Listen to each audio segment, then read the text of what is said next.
Have you ever been outside and just wanted a closer look at the world around you? Well, today we're going to dive into the wonderfully rewarding hobby of bird watching.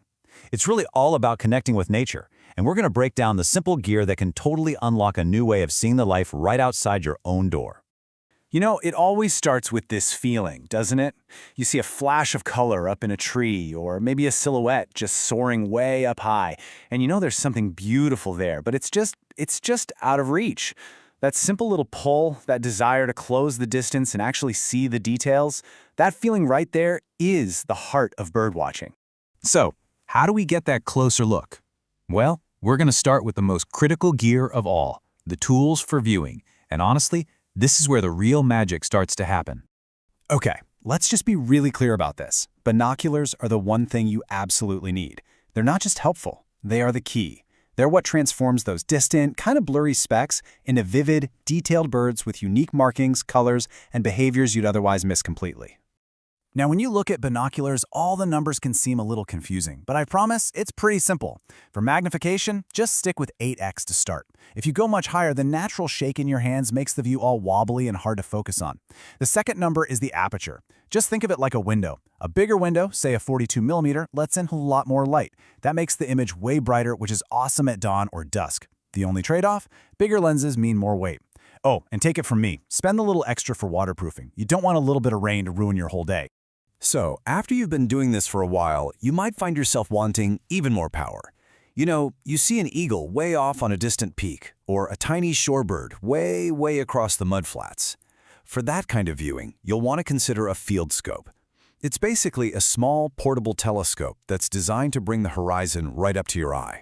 So here's the real difference between them. Binoculars are all about action.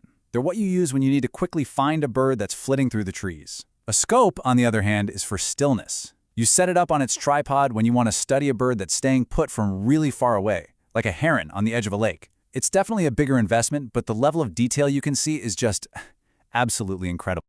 Okay, so seeing the bird is the first thrill, right?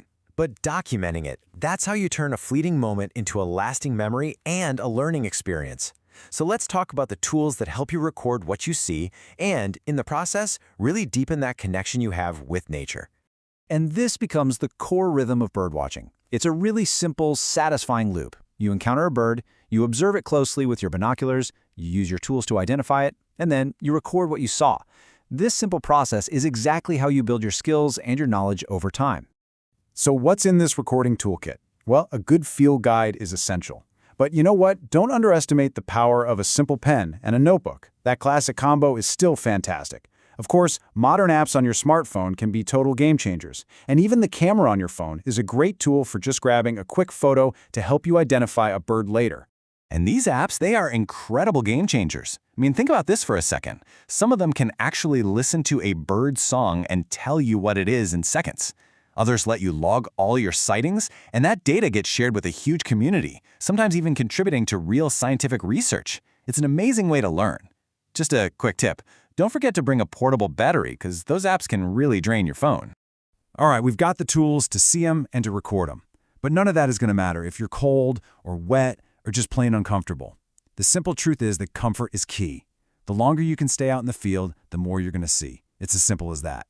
The whole principle here is pretty simple. You want to blend in and you want to stay comfortable. Bright colors can actually startle birds, so think in neutral, earthy tones, browns, greens, grays.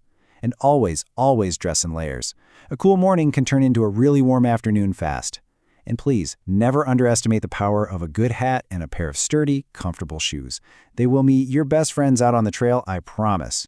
And you'll want to pack a small backpack with all the essentials: water, some snacks, sunscreen, bug spray.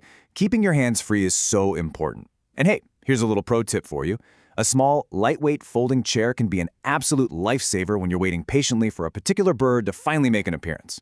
So we've covered a lot of gear, but the final and by far the most crucial part of your toolkit isn't something you can buy in a store. It's a mindset. Let's call it the observer's vow.